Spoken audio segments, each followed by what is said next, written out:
트럼프 그가 왔습니다. 테슬라 투자하거나 코인 투자하지 않았으면은 대부분 우리나라 사람들이 원하지 않는 그가 다시 돌아왔습니다. 오늘 하루 종일 미국 대선 때문에 아주 시끄러웠는데요. 트럼프 당선으로 인해서 실제로 직장인분들한테 어떻게 영향을 끼칠지, 그리고 어떻게 대비를 해야 될지에 대해서 같이 한번 얘기해 보도록 하겠습니다. 트럼프가 정말 무시무시한 여러 가지 공약들을 내놓고 있지만, 지난 트럼프 행정부의 공약 이행률을 살펴보면은 그의 공약 이행률이 그렇게 높지 않습니다. 그런데 문제는 높지 않았던 이유가 코로나가 있었기 때문입니다.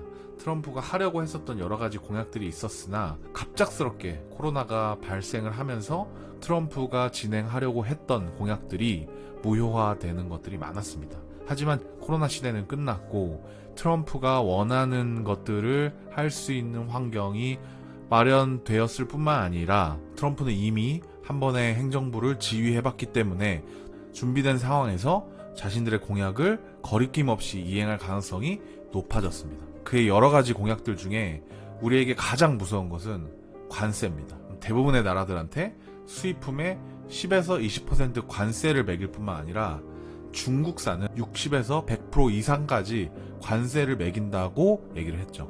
그러면서 트럼프가 뭐라고 얘기했냐면 사랑보다 관세가 더 좋다, 그렇게 얘기할 정도로 지금 관세를 가지고 전 세계를 쥐락펴락할 준비를 하고 있습니다.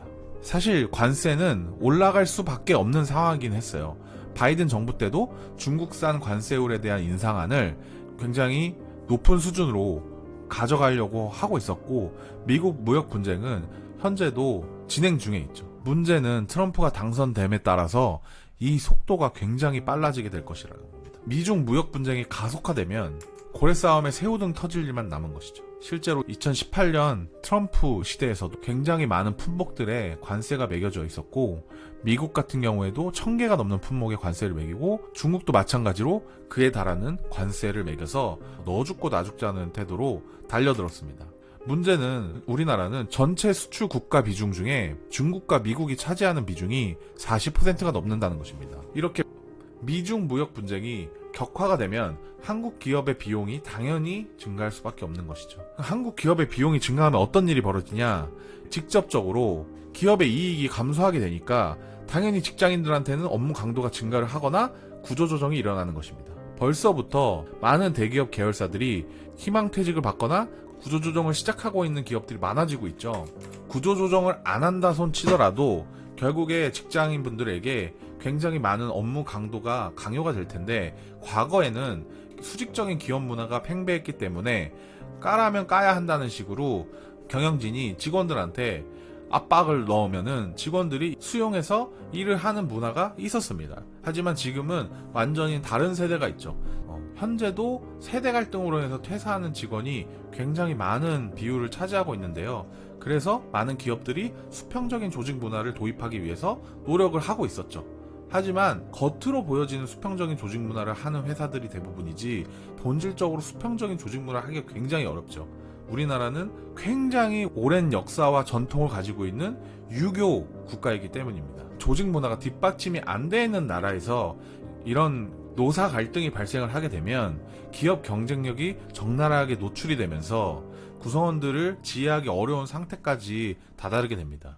결과적으로는 기업의 실적이 당연히 감소할 수밖에 없고, 이해 관계자들의 책임론이 부상하게 되죠.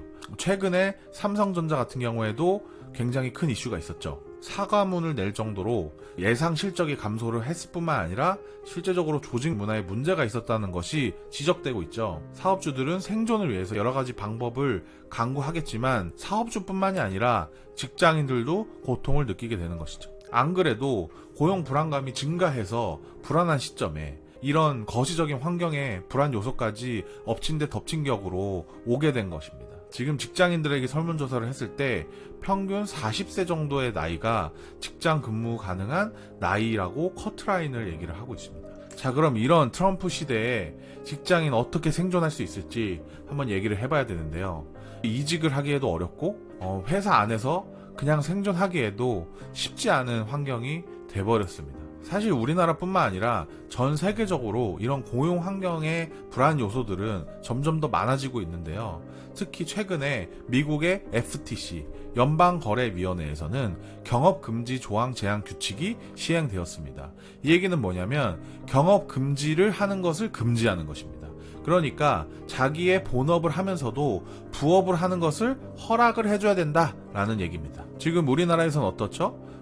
우리나라에서는 직장인들이 자기 유튜브 채널 운영하는 것도 굉장히 눈치를 보고 발각이 될 경우에 회사에서 인사적으로 조치가 취해지거나 경업 자체가 금지되어 있는 회사들이 대부분이죠. 하지만 미국은 이제 부업을 하는 것이 당연한 일이고 이것을 금지했을 때 경제가 위축될 수 있기 때문에 경업 금지를 제한하고 있습니다. 우리나라도 역시 직장인의 절반 이상이 부업을 경험해 본 적이 있다고 응답했는데요. 문제는 이 부업을 했을 때 월급만큼 돈을 벌 수 있느냐입니다.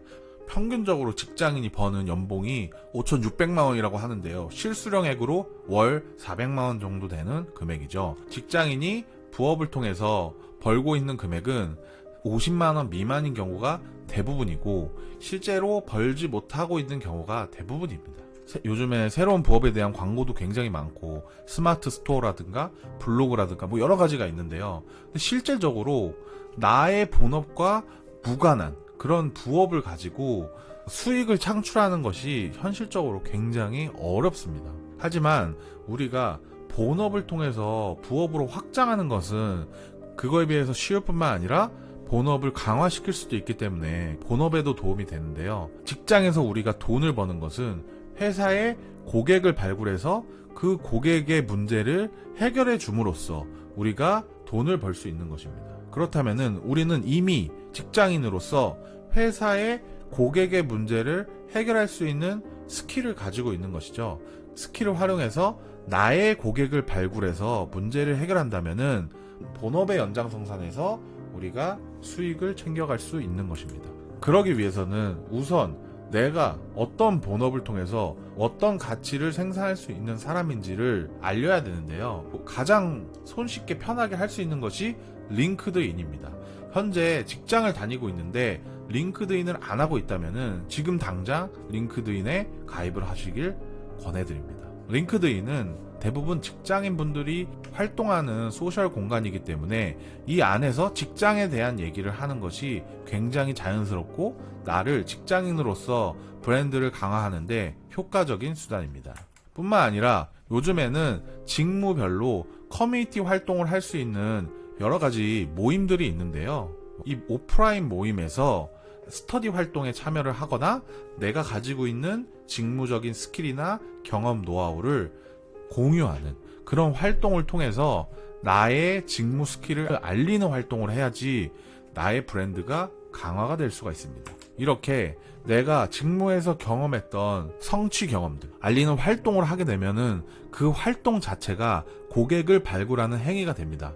왜냐하면 같은 직무를 하더라도 모든 회사가 문제가 다 다르기 때문에 나하고 비슷한 직무에 있지만 나의 경험을 필요로 하는 사람이 있을 수도 있고 혹은 나하고 전혀 다른 상황이나 전혀 다른 직무지만 나의 경험을 통해서 문제를 해결하고자 하는 고객들이 있을 수 있기 때문에 소셜 활동을 통해서 나를 마치 스타워즈의 요다처럼 한 명의 조력자로 포지셔닝 시키는 것이 핵심입니다. 저의 사례를 소개를 드리면 친구들과 공동 창업을 하거나 제가 창업을 한 여러 번의 경험이 있는데요. 저는 사회생활 자체가 경영 총괄을 하는 역할을 주로 해왔습니다. 문제는 스킬이 굉장히 부족했고 역량이 없었기 때문에 실제적으로 회사의 어떤 조직 문화를 이끌어가거나 경영을 이끄는 데 있어서 어려움을 많이 겪었습니다. 하지만 문제를 해결해야 됐으니까 그런 스트레스를 안고서 문제를 해결하는 과정에서 구안아사가 왔었어요. 그래서 여기 보시면은 중추성 신경마비, 그러니까 이마나 눈은 깜빡여지는데 한쪽 얼굴에 마비가 오는 중추성 신경마비가 왔었고 한동안 치료를 하는 과정이 있었습니다. 제가 그럼에도 불구하고 이 문제를 해결하고 싶어가지고 실패와 성공 경험을 왔다 갔다 하면서 나름대로 조직 문화를 이렇게 이끌어 나가야지 모든 구성원이 고객에 몰입하는 환경이 될 수 있겠구나 라는 것들을 하나씩 이제 터득을 하게 된 것이죠. 처음에는 외부에서 이런 활동을 하는 게 아니라 회사 내에서 이런 문제들을 해결하는 회사 안에서의 조력자로 포지셔닝을 하다가 이 경험을 가지고 다른 기업의 문제를 해결해 주기 시작하면서 이제 컨설팅을 할 수 있게 된 것이죠. 그러면서 컨설팅뿐만 아니라 온라인 강의 같은 것들을 하면서 팀장님들이 리더십을 가져가는 데 있어서 어려워하는 그런 부분들을 제가 도움을 드리면서 강의도 할 수 있게 되고, 제가 가지고 있었던 직무적인 어려움들을 컨설팅으로 만들고 컨설팅 했던 것들을 또 강의화시키고 이러면서 저의 수익 파이프라인을 만들어가는 과정이 있었던 것이죠. 모든 직무에서 모두 확장이 가능한 영역이에요. 그래서 만약에 이 영상을 보시는 분들 중에 나만의 커리어 브랜드를 만들어서 지식 컨텐츠 만들고 본업하고 연결이 돼서 새로운 파이프라인을 만들고 싶다고 하시면은 무료 특강을 제가 이제 준비를 했으니까 댓글에 있는 링크에 들어오셔가지고 신청을 하시면 특강 보실 수 있으니까 같이 한번 참여해 보시기 바랍니다. 포트너스였습니다.